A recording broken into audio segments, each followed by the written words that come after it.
In a windy night, on a park bench, out of sight, on a lonely path, in a crowded street, at crossroads, where people meet. There are tales to tell, and tales to hear, and moments to hold, oh so dear. When we meet someone for the first time, we are strangers, people who do not know each other, and probably don't even care. And then life happens. A story takes shape, and some of these strangers go on to become not so unknown and not so distant after all. But who decides this? Who decides that we will not be strangers anymore? We don't have an answer, do we?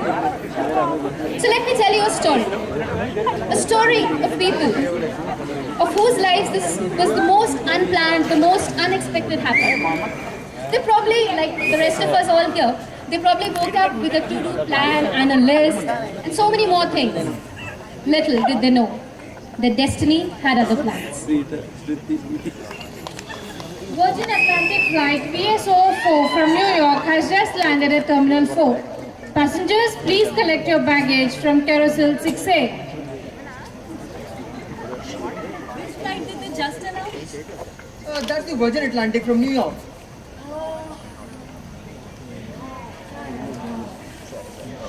That's an odd response. For somebody who's waiting for someone they are presumably fond of. Well, that's really nobody's business, but my own. Which is precisely what it makes so overwhelmingly attractive to everybody else. I'm sorry, but haven't we met before? Oh boy! Well, have we? Sorry. I assumed it was a rhetorical question. I don't ask rhetorical questions. Purple diarrheas become such a raging epidemic that they rarely go unanswered. Seriously? Do you always talk like this? Yes, most of the time. I suppose. You think it's clever. And I suppose you don't. Well, I never. Well, now that the ice has been broken, but things are going so well. Probably got the same thing for your stripes and bow tie chemical going on over there. This happens to be my Saturday best. Oh, just remember to send it back to Willy Wonka when the week begins. Can I ask you something? Are you always this unfriendly? Are you always this persistent? Only when I happen to wear my lucky bow tie. Ma'am, you have issues. Why did you say so? I mean, you don't even look interested. Tell me something. How can you be so sure? You don't even know me. Or are you one of those jaded women? The kind who made terrible romantic decisions and went through a fat phase with Ben, Jerry, and friends we ran for company.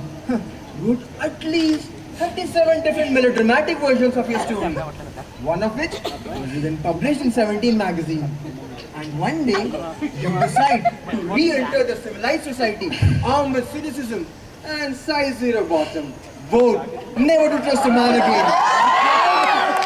Well, that's my business. Alright. I will leave you in silence. Poor Audrey. She was having a hard time. Her neurons were not exactly behaving themselves, and William was not helping the cause. She was, as it is, she was anxious and irritated. And then William was just, giving the fire more fuel. William, on the other hand, he was thoroughly enjoying all this. After all, he had been able to pick up a conversation. Doesn't matter what conversation. It was all just a war of sarcasm, not a real conversation at all. But then a conversation all the same with a beautiful young woman who's also, incidentally, turning out to be very interesting to talk to. Audrey, poor Audrey, she was trying her best to dodge him, to make fun of him, and even insult him a little bit. But that just upped his flirting quotient. He charmer and he knew it. But then, why did he, just let it go so easily? Why did not he try harder? Or did he not? Let's see.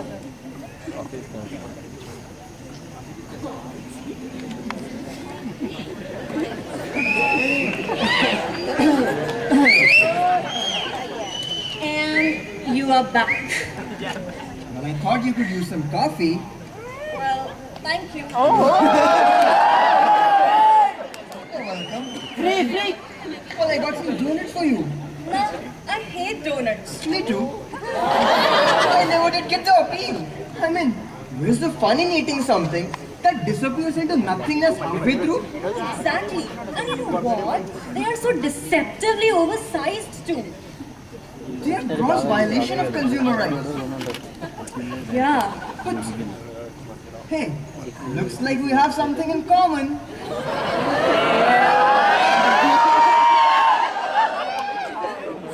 Well, statistically speaking, it was bound to happen.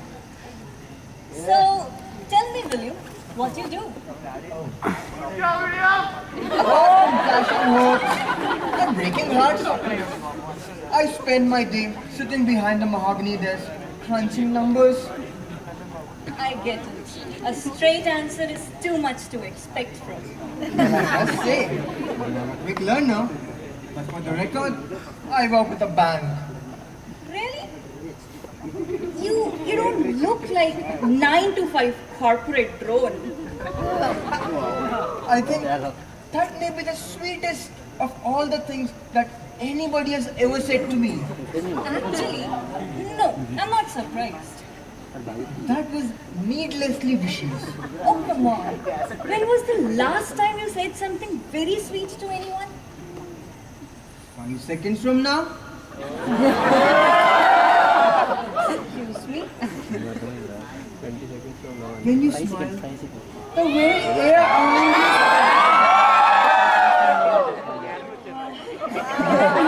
Say, it's one of the cheesiest things someone has ever said to me. then the boyfriend has been terribly remiss. Yeah, I just checked his flight schedule. He's expected to arrive in next 30 minutes. Tell me one thing. Your girlfriend is also coming, right? When is she expected to come? She's actually a very private person. I don't think she would appreciate me divulging such delicate details to a complete stranger. That's ridiculous. I mean, why would she mind? She's concerned about airplane security, She has a fear of flying. It was even hard to convince her to get onto the flight. Your story is full of holes. I hope you realize. At least I didn't jump up like a startled hare on a hunting trail when I thought my boyfriend's flight might have arrived and let out a huge sigh of relief that could possibly have been heard to the remotest part of Kazakhstan when I thought it was just a fire alarm. That's it. That is none of your business. Repeating this for the very last time. By the way, Trunchbaum, would you tell me what his name is? Transfer? Seriously? Enough. Not taking it further. But I still didn't get your name. Oh, my name is Audrey. Audrey, as in the incomparable Miss Hepburn? Yeah, the one and only. But this is fate. This is miraculous. This can be worse. But it is wonderful. You were named after Audrey Hepburn, and I was named after one of her prolific co-stars, William Holden. Really? Yeah. Out of all the Williams in history, William Holden is the one you were named after? Well, him and my grandfather. See, it's not the best night for me. Could you please leave me alone for a while? Yeah, must be a difficult night indeed. What with your boyfriend coming back from Timbuktu? Again? Or wherever? That's it. Okay.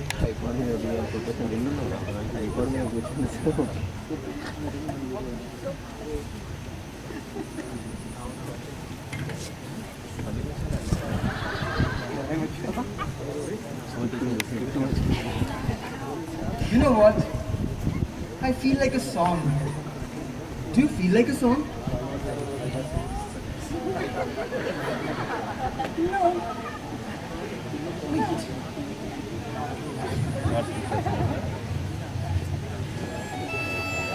Shall we dance?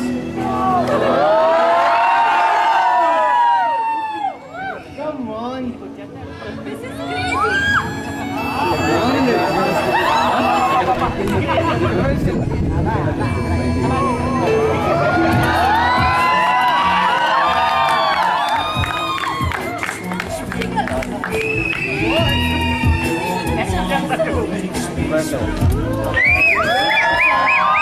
You have answer for everything. Well, not everything. Won't you tell me what the problem is? So you're not gonna give it up. Chances are very slim.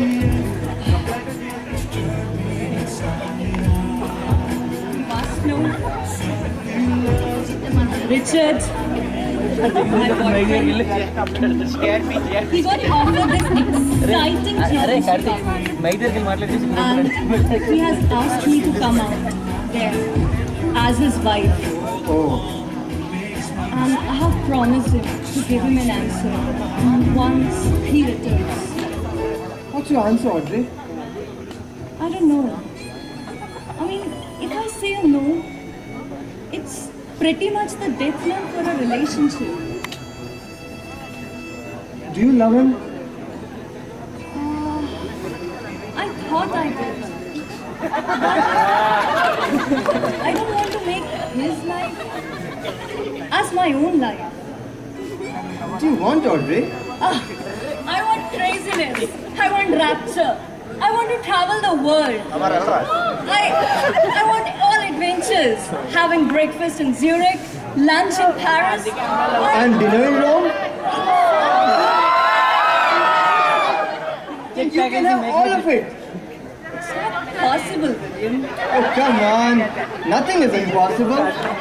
In the words of PJ Wardle, don't confuse the unreasonable with the impossible. But it's not true.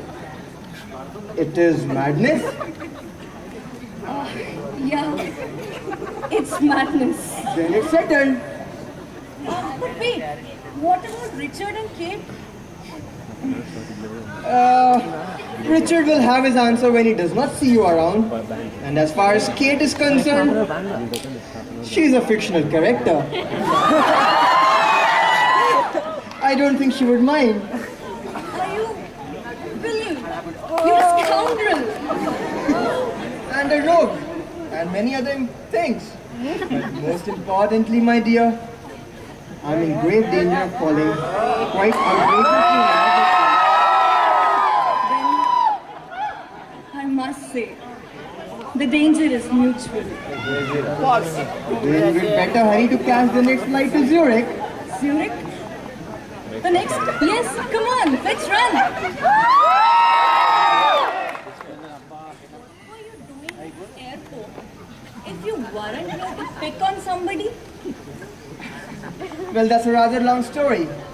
Do you see the duty-free store over there? Well, they happen to have the best bow tie collection. Now let's run! In the words of David Ogilvy, develop your eccentricities while you're young.